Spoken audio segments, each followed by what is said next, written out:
This is Luis Villegas and you're watching PBA Draft Room. Napapansin po namin na 88% ng aming viewers ay di pa nakasubscribe.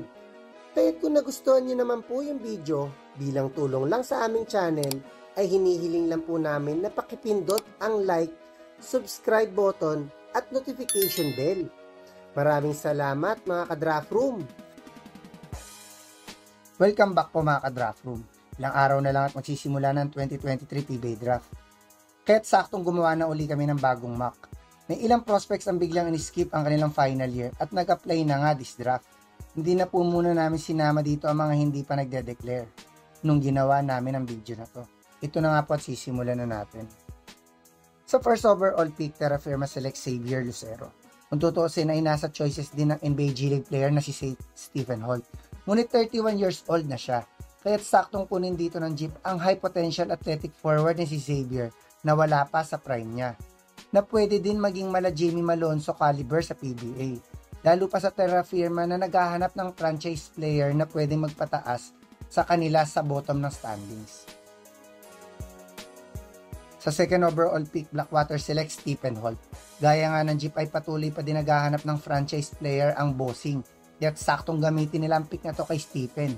Dahil sa dami na experience ito overseas ay talagang veterano na ito at kaya nang magdala ng team sa PBA. Sa unang season pa lang ni Stephen, for sure ay malagmamala Mikey Williams na siya sa PBA at posibleng mapaabot pa ang Blackwater sa quarterfinals, wag lang ito agad ite-trade. Sa third overall pick, Raynor Shine selects Keith Datu. Sinabi na nga ni Coaching na gagamitin niya ang pick na to sa best available big man at pwedeng si Keith Datu yon. Malaking upgrade sa kanilang size, makuwang 6'8" hefty big man na si Keith na may outside shooting din na mahalaga sa sistema ng Elasto Painters. Pinakita din ni Datu sa PBA 3x3 na handa siyang makipagpalitan ng muka na talagang hinahanap ni Coaching tuwing kumukuha siya ng prospect sa draft. Pwedeng si Keith ang mag-take over once tuluyan ng mag-slow down ang laro ng aging na si Belga. His fourth pick ng first round ay original sa Phoenix, pero nang dahil sa Mocon trade ay sa Raynor Shine na ngayon. At ang pick nila dito ay si Luis Villegas. Kasasabi ko lang na gagamitin ni Coaching ang dalawang first round pick niya sa mga quality big man. Kaya't posible niya namang kunin dito ang mas matangkad na si Villegas na may reliable outside shooting sa height na 6'8" na hinahanap talaga ni Coaching. Bukod pa dyan ay undersized at aging na din ngayon ang mga frontcourt players ng Elasto Painters. Malaki talaga ang itataas ng ceiling ng Ross once naglaro na itong si Villegas at si Datu next season. Sa fifth pick, Northport selection ni Winston. Malaking butas talaga sa point guard rotation ng batang pair ang paglipat ni Bolik sa Japan B-League at ni Sumang naman sa MPBL. Kahit pwede nila kunin dito ang combo guard na si Shoni. Recently ay pansin na pagiging inconsistent ni Joshua Munson sa scoring. Kahit tuwing magkaka-off night si Joshua ay pwede mag-step up si Winston na kaya din laruin ang point guard position. Pwede maging isa sa tallest at deadliest backcourt sa PBA ang 6'4" shooting guard at point guard na Munson at Winston. This 6 pick ay originally sa NLEX, pero dahil sa Justin Chua trade ay sa Phoenix na ngayon. At ang pick nila dito ay si Richie Rivero. Malaking kabawasan talaga sa guard rotation ng Super LPG ang paglipat ni Encho Serrano sa MPBL. Kahit available pa sa pick na to ang scorer na si Richie, ay no-brainer na ito para kay Coach Jamite. Bukod sa mapupunan ni Richie ang naiwang isolation plays ni Encho, ay maaasahan din siya sa transition gaya ni Encho.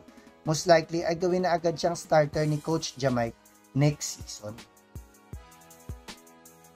This 7 pick ng first round ay originally sa Converge, pero dahil sa Tyrus Hill trade ay sa NLEX na ngayon. At ang pick nila dito ay si Brandon Bates. Malaking kawalan talaga si JR Quinian sa Road Warriors. Talagang nabawasan ng heft nila sa center rotation. Kahit saktong kunin nila dito ang Phil Ossie na si Brandon Bates na may size at interior defense na magpapalalim ng kanilang big man depth. Imagine nila kung gaano ka-deadly ang magiging pick and roll tandem ng Alas at Bates. Sa 8 pick, Meralco selects Clifford Opia. Ang masasabi kong main weakness ng Bolts ngayon ay ang kanilang backup center. Kaya't saktong kunin nila dito ang 6'8" beanpole na si Cliff na kasing tangkad din ni Almasan. Magiging malaking bagay ito sa Bolts at baka ito na ang inaantay ni Coach Trillo na makuha ang unang kampyonato ng Meralco. This 9 pick ay original sa Talk and Text. Pero dahil sa RK Ilagan trade, ay sa Converge na ngayon. At ang pick nila dito ay si Cade Flores. Patuloy pa din nire-rebuild ni Coach Ayo ang big man rotation ng Fiberexers ng mga young and high potential big man. Kahit kung available pa dito ang Phil Ossie forward na si Cade, ay no-brainer na ito para sa Converge. Maliban sa madadagdagan sila ng hustle player, ay magkakaroon uli sila ng another stretch big man. Imagine na lang kung gaano ka-imposing ang magiging frontcourt tandem ng Flores at Arana. This 10th pick ay originally sa Magnolia, pero dahil sa Trotter trade ay sa Converge na ngayon. At ang pick nila dito ay si Ken Taffin. Malaking kawalan talaga ang starting point guard na si Maverick Anmisi. Kaya't saktong kunin nila dito ang 3&D Phil Kiwiwing na si Ken, na pwede din makarelyebo ni Stockton magtimon para sa Fiberexers. Bukod pa dyan ay may reliable perimeter defense din itong si Ken, kaya't most likely ay mag-thrive siya sa sistema ni Coach Aldin Ayo. This 11th pick ng first round ay originally sa Ginebra, pero dahil sa Malonzo trade ay sa Northport na ngayon. At ang pick nila dito, this 12th pick ay originally sa San Miguel, pero dahil sa CJ Perez trade ay sa Terra Firma na ngayon. At ang pick nila dito ay si James Kwekutey. Nakuha na ng Jeep ang best available slasher sa class na to. At pwede naman nila kunin dito ang best available shooter. At si Kwekutey yun. Madadagdagan ng young blood ang wing ng Jeep at magiging mas deadly sa outside shooting ang wing rotation ni Coach Cardell next season na magko-complement din sa slashing game ni Lucero. Sa first pick ng second round, Terra Firma selects JB Bayo. Nakakuha na ng dalawang wing ang Jeep this draft. Kahit pwede naman nila gamitin ang pick na to sa isang big man at pwedeng si JB yun. Magiging tulong siya kina Kamson at Kahilig na magdagdag hustle off the bench. Isama mo pa na makakasama niya dito sa Jeep ang kanyang San Beda teammate na si Kwekutey. Kaya't mas magiging madali na ang transition nila sa Jeep. This second pick ay originally sa Blackwater, pero ngayon ay sa Phoenix na. At ang pick nila dito ay si Warren Bonifacio. Karamihan sa big man ngayon ng Fuel Masters ay mga undersized pero physical at may decent mid-range shooting. Kaya't saktong makuha nila dito si Bonifacio. Third pick ng second round, Raynor Shine selects BJ Andrade. Nabanggit din ni Coach Sheng na gagamitin niya ang mga second round picks para palakihin ang kanyang mga gwardya. Kaya't pwedeng gamitin niya ito kay BJ na mas may height naman compare kay Karakot at Asistio. Bukod pa dyan ay galing din siya sa isang winning school gaya ng mga young prospects ngayon ng Elasto Painters. Sa fourth pick, Phoenix selects John Lloyd Clemente. Nakakuha na ng slasher at big man ng Super LPG earlier this draft. Kahit pwede naman nila gamitin ang pick na to sa wing shooter na si JLC.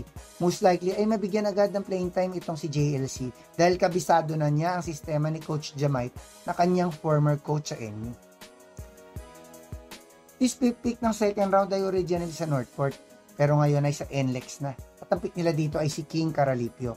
Medyo mahirap na umabot pa dito si King, pero kung sakali na umabot siya dito ay still na itong may tuturing. Dahil magkakaroon si Coach Frankie ng role player of the bench na reigning NCAA Finals MVP. Sa 6th pick, NLEX selects Dami Kuntapay. Karamihan lately sa mga kinukuhang players na Road Warriors ay galing sa Red Lions. Ay di na ako magugulat kung biglang kunin nila dito ng ganito kataas ang stretch big man na si Dami na may malaking similarities din sa favorite big man ni Coach Frankie sa San Beda na si Dave Marcelo. Sa 7th pick ng second round, Converge selects Sherwin Concepcion. Ito naman recently na halos karamihan ng former players ni Coach Aldin sa collegiate ranks ay kinukuha niya para sa Fiberexers. Kaya't most likely ay gamitin niya ang pick na to sa efficient sharpshooter na si Sherwin na kabisado na ang sistema niya. This 8th pick ay originally sa Meralco, pero ngayon ay sa Converge na at ang pick nila dito ay si Brent Paraiso.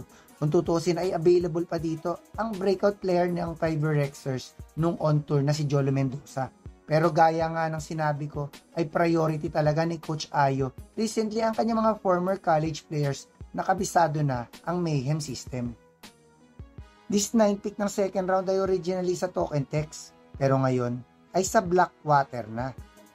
At ang pick nila dito ay si Chu Daves. Nakakuha na ng elite wing player ang Bossing. Kahit pwede nila gamitin ang pick na to para mas palalimin ang kanilang big man rotation. At saktong si Chu yun, na masipag athletic gaya ni Troy Rosario at Ato Ulan.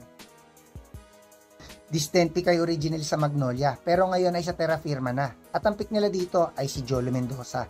Halos lahat ng position ay kailangan mag-upgrade ng Jeep.